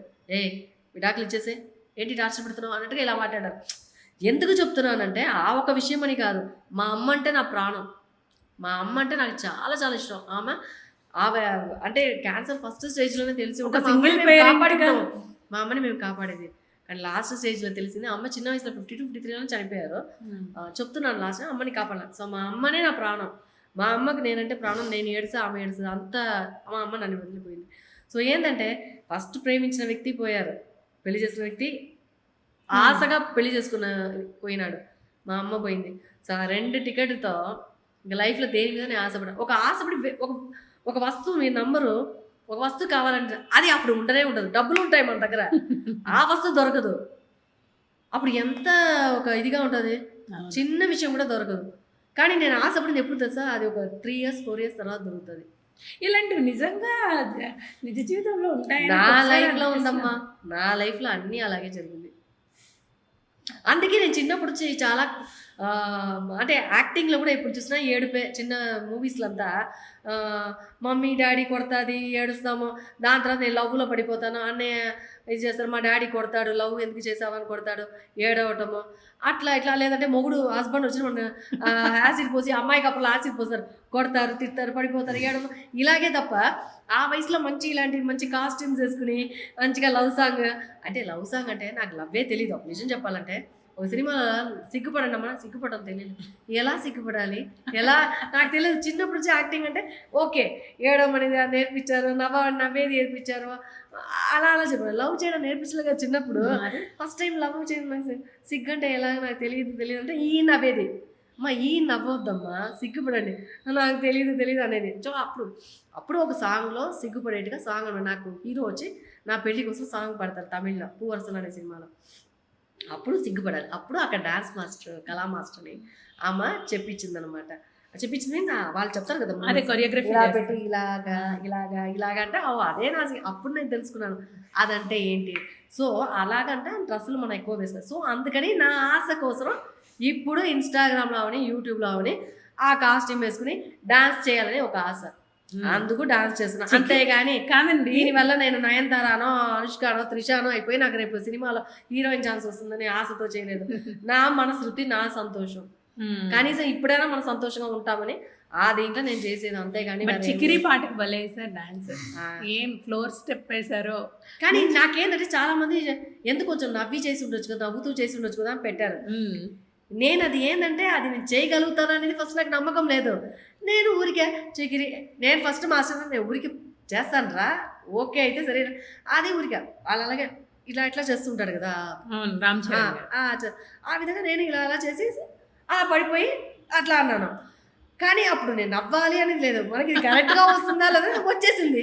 సో ఓకే చేద్దాం. కానీ అప్పుడు అందరూ చెప్పారు నవ్వుతూ ఇలా చేస్తారు, అలా చేయం కదా, అదొక స్టైల్. దీనిలో కొంతమంది మంచిది పెట్టారు, కొంతమంది ఏంటి క్రిస్టియన్ లాగా ఉన్నారు, ఏంటి ముస్లిం లాగా ఉన్నారు, ఎందుకు బొట్టు పెట్టలేదు, ఎందుకు ఇది వాడు ప్రపంచంలో ఎన్నో, ఇది ఒక పెద్ద విషయం కాదు కదా. ఒకరు నేను ఏం చెప్తాను అంటే ఒకరు చేస్తానప్పుడు నచ్చింది, నచ్చకపోతే అది ఒకటి కామెంట్స్ పెట్టుకోవడం తప్పుగా అనేది నాకు కొంచెం కష్టం. నాకని కాదు, ఎవరికైనా మూడ్ స్పాయిల్ అయిపోతుంది. మనకున్న హ్యాపీనెస్ ని మనం చేసిన ఎఫర్ట్ ఉంది కదా, అది మెచ్చుకోవాలి. పర్వాలేదు చేస్తున్నారే. కొంతమంది చెప్పారు నేను ఎంతనో ట్రై చేస్తాను, నాకు రాలేదు, ఎలా వచ్చింది. నాకు అది ఈజీగా ఉండింది, కూర్చొని చక్కగా నాకు పెద్ద కష్టంగా అనిపించట్లేదు. నాకేంటంటే నా లోపల ఒక ఇదేంటంటే ఒక కష్టమైన మూమెంట్ అది నేను చూసేప్పుడు ఇంత కష్టమా, మనం చేద్దామా, ప్రాక్టీస్ చేసేద్దాం, ఊరికి ఒక ప్రాక్టీస్ చేస్తే వచ్చేస్తుంది నాకు. సో అప్పుడు ఏంటంటే నేను ట్రై చేస్తాను, నాకు వస్తుందా లేదా ట్రై చేయాలి అని ఆశగా అలా చేసేదన్నమాట. బాగా వచ్చింది. ప్రతి రీల్ చూస్తూ ఉంటాను. ఆ స్టెప్ అదేంటి, అయ్యో మొన్నే రిలీజ్ అయింది, అంత చక్కగా చేసేసారే, భలే చేసారే అనిపించింది నాకు. ఏది ఒకటి కూడా ఏజ్ అనేది పక్కన పెట్టండి, మనం తప్పుగా అసహ్యంగా వల్గారిటీగా చేయకూడదే కానీ మనం ఎలాగైనా డాన్స్ స్టెప్ అవని దాని వల్ల ఆడియన్స్ కి ఏమి ఇబ్బంది లేదు కదా. ఇప్పుడు మీరు చేసిన వీడియో వల్ల వాళ్ళు ఏమైనా డిస్టర్బెన్స్ అవుతున్నారా లేదు. నేనేం తెలుసా కామెడీ చేస్తాను, నాకు నచ్చింది ఏదో డాన్సో కామెడీయో లేకపోతే ఏదో ఒకటి. మేము చదివిన మన షూటింగ్ లో కాంచన వదినతో మేము చాలా చాలా కామెడీ చేసాం, స్వర్ణ గారితో స్వర్ణతో బాగా చేసాము, అదంతా బాగుంటది. నటకుమారి గారితో డాన్స్, అట్లా కొంతమందితో అందరితో చేసాం, బాగా సరదాగా బాగుంటుంది. ఎప్పుడు ఇలానే ఉండాలి, సరదాగా సంతోషంగా. Thank you. సో ఇంకా బోల్డ్ అన్ని విషయాలు ఉన్నాయి, బట్ నెక్స్ట్ మాట్లాడుకుందాం. ఎందుకంటే మనం రెగ్యులర్గా కలుస్తూనే ఉంటాం కాబట్టి ఆడియన్స్కి ఏదో ఒకటి మన నుంచి ఒక ఫీడ్ ఇస్తూనే ఉందాము. థ్యాంక్ యూ సో మచ్, బోల్డ్ అన్ని విషయాలు నాతో షేర్ చేసుకున్నారు. చాలా టాపిక్స్ మాట్లాడదాం అనుకున్నాం, బట్ ఇప్పటికే చాలా లెంత్ అయిపోయింది కాబట్టి ఫస్ట్ జనాలకి ఎప్పుడు ఇంట్రెస్ట్ గా ఉండాలని నా కోరిక. ఎందుకంటే బోర్ అని ఫీల్ అవ్వకూడదు. అవును, పాపం వాళ్ళు చూసి ఎంజాయ్ చేయాలి. ఖచ్చితంగా మీ స్టోరీ చాలా ఇన్స్పైరింగ్ గా ఉంటుంది. ప్లస్ నేను నిజం చెప్తున్నాను, నేను చెప్పింది అంతా 100% నిజం, దీన్ని ఏ అబద్ధం లేదు. నా మనసులో ఉండే చెప్తున్నాను. అందరు ఒకరి గురించి నింద పెట్టాలి, నేను నా లైఫ్ లో జరిగిన 100% నిజం. నేను ఏమనుకున్నా అంటే వద్దులే పర్సనల్ అది అనుకున్నాను కదా స్టార్టింగ్ లో, మళ్ళీ అనిపించింది తెలియాలి. ఇప్పుడున్న అమ్మాయిలకు చాలా మందికి మనం అనుకుంటున్నాము ఇప్పుడు బాగున్నారు అని, కాదు, చాలామందికి ఇప్పుడు కూడా యంగ్ జనరేషన్ పిల్లలకి మెచ్యూరిటీ లేక ఇలా ట్రాప్లో పడిపోతున్నారు. సో వాళ్ళకు కూడా అర్థం అవ్వాలి, ఇది ఉంటేనే బెటర్ అనిపిస్తుంది నాకు ఇప్పుడు. సో అందరూ చూసి అవేర్నెస్ వస్తుంది. నేనేం చెప్తున్నా అంటే నా మీద తప్పు అనేది లేదు. మా ఎక్స్ ఆయనకి మా అమ్మ ఎక్స్ వాళ్ళ ఏంటంటే మా అమ్మ మీద మా అన్న మీద వాళ్ళ మీద కోపం ఉంది కానీ నా మీద కోపం అతనికి లేదు. వాళ్ళ వల్ల నన్ను వదిలేశాడు అంతే, అది నిజం. అర్థమైంది. సో పెద్దవాళ్ళ వల్ల నలిగిపోయింది నేను, నా లైఫ్ పోయింది, నా జీవితం పోయింది నాకు, అంతే. సో నేనేం తప్పు చేయలేదు, అది తెలిసి తెలియక జరిగిన ఆ చిన్న వయసులో అది అలా అయింది అంతే. ఎస్. సో మీరు కూడా ఇంటర్వ్యూని ఎంజాయ్ చేశారనుకుంటున్నాము, చాలా ఇన్స్పైర్ అవుతారు అనుకుంటున్నాము, స్టోరీస్ ఇవన్నీ వినేసి. మళ్ళీ కలుస్తాము, మళ్ళీ మంచి మంచి. ఈలోపు మీరు కామెంట్స్లో ఎలాంటి క్వశ్చన్స్ అడిగితే బాగుంటుందని కామెంట్ చేయండి. ఇది ఇవాళ ఇంటర్వ్యూ. మరిన్ని ఇంటర్వ్యూస్తో మళ్ళీ ముందుకు వస్తాను. Until then keep watching. This is Anusha signing off. Bye bye.